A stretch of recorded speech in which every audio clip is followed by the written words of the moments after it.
Kasi ang lactation, papagatas talaga. Yan yung feeds na binuo, finormulate, ginawa ng feeds companies.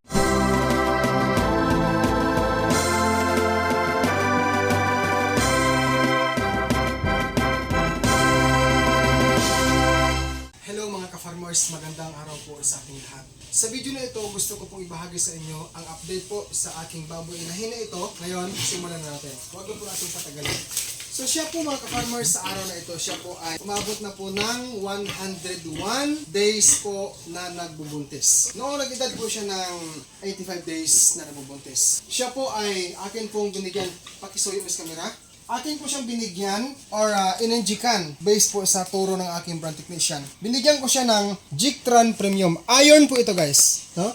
Iron. 5 ml po mga kahag resource ko dyan, mga ka-farmers. 5 ml ang aking tinurok sa kanya pagsapit niya ng 85 days na nabubuntis. Ngayon, sa mga nagtanong sa akin, yung mga baguhan nating mga kahag resource dyan, Pio Dodong, ano po ang ginamit mong syringe or syringe? At ano ang size ng karayom? Ipapakita ko po sa inyo. Ito sa nabili ko po meron ako nabili dati sa Pacifica Agribit Supply. Ito po ay 10 ml lamang. Ang ginamit kong karayom po ay, ipapresent ko ididemo ko kasi, ipapakita ko. Ito po paki-focus mo sa lente ng camera. Ito po, inahin, para sa inahin. Number 16G, 1 inch, 16G, 1 inch. Sumunod, pagsapit niya po ng 95 days na nagbubuntis ito, binigyan ko po siya ulit. Binigyan ko rin siya ng vitamin B complex plus liver extract, Big Sun SP. Ito po ay 5 ml din ang akin pong in-inject sa kanya. Para malinaw, ulitin ko lang ha, 85 days na nagbubuntis po siya, in-injectan ko siya ng iron, Jictran iron. And then, pagsapit po niya ng 95 days nagbubuntis, ininjikan ko rin po siya ng Big Sun SP, injectable vitamins, no? Vitamin B complex plus liver extract. So, same po ang ginamit kong syringe, itong sarili kong gamit, at ang karayom po, no? Same po ang sukat. Okay, regarding po sa feeding ko sa kanya, mga ka-farmers, ipapakita ko po, base lang po ito sa feeding program mula po sa or hinandog ng Pigurlac po para sa atin mga resource.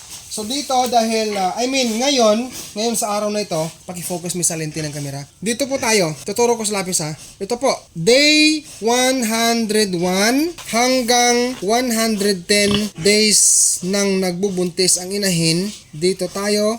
Ito po ang Mama Pro Milk Maker. Okay? 3 kilograms per day. Sa day 101 hanggang 110 na nagbubuntis. 3 kilos po per day. Sa akin pong ginagawa ka-farmers, dahil 3 kilos po ang feeding ko sa kanya, 1 kilo per meal. 1 kilo sa umaga, 1 kilo sa tanghali, at 1 kilo din po sa hapunan. Ito, pagsapit po ng ika 111 days, 112 days, 113, 114. Sinasabi dito, 3 araw bago manganak, unti-unting bawasan hanggang maging 0 to 0.5 kg sa araw ng kapanganakan. Excuse na guys. Huwag mong anuhin yan. Pasensya na ha, ilipat natin ha. Okay, by the way, pasensya na kayo. Ignore po natin ang emails dito kasi hindi pa ho ito tapos ang akin pong ginagawang renovation. Ignore po natin ito ha. Ang akin pong feeding sa kanya, sa ulitin po, ay sinimulan ko na po siyang pinapakain ng Pigurlac Mama Pro Milk Maker Lactating Sow. Ito ba nila Ito po ay bagong packing pala ito guys ng Pigurlac. Yun. Kasi ang lumang nito, ito. Pakita natin ang lumang packing nila. Yan. Okay. Then ito ang bagong packing. Maganda ang sako.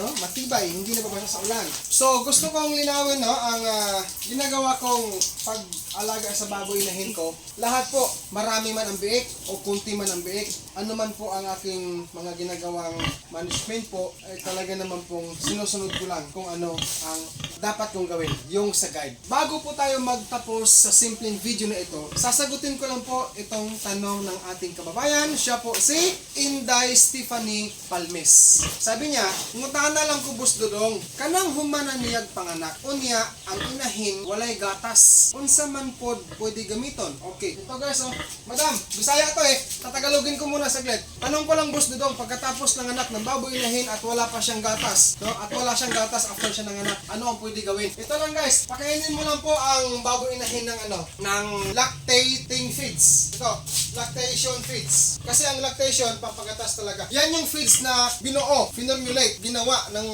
feeds companies para po sa baboy inahin na nagpapakuha ng gatas sa kanya mga biik. Lactation feeds. Ang gamit namin is ito to. Tigrulang Mama Pro Milk Maker. Yung pong aking karanasan talaga, based lang po dyan sa aking mga naranasan, pampadami ng gatas talaga yung Tigrulang Mama Pro Milk Maker. Nais ko lang pong linawin po.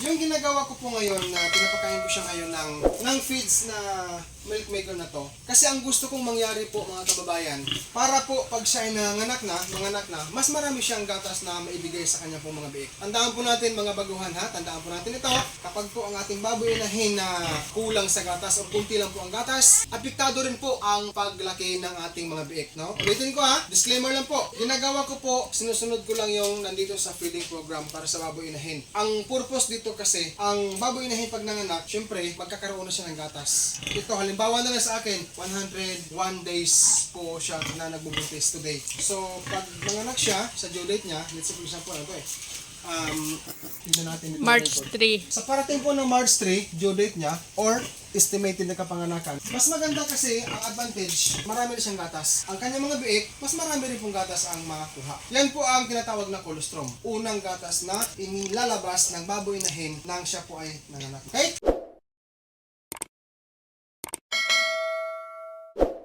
So yan lang po guys ang akin po may bahagi sa inyong update dito sa aking baboy inahin na ito.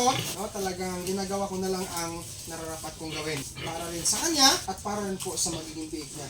Kahit paano guys, nabinta ko yung isang guys, mama niya dito. Meron pa akong remembrance. So mga ka-farmers, thank you po sa papanood sa video na ito. Sa mga hindi pa ako nag-subscribe, mag-subscribe ka na po and hit the bell ring para po updated ka palagi sa mga bago kong ina-upload o sa mga munting idea na atin pong binabahagi dito sa ating channel ito. God bless po sa ating lahat. Happy farming and peace out everyone. Bye-bye po!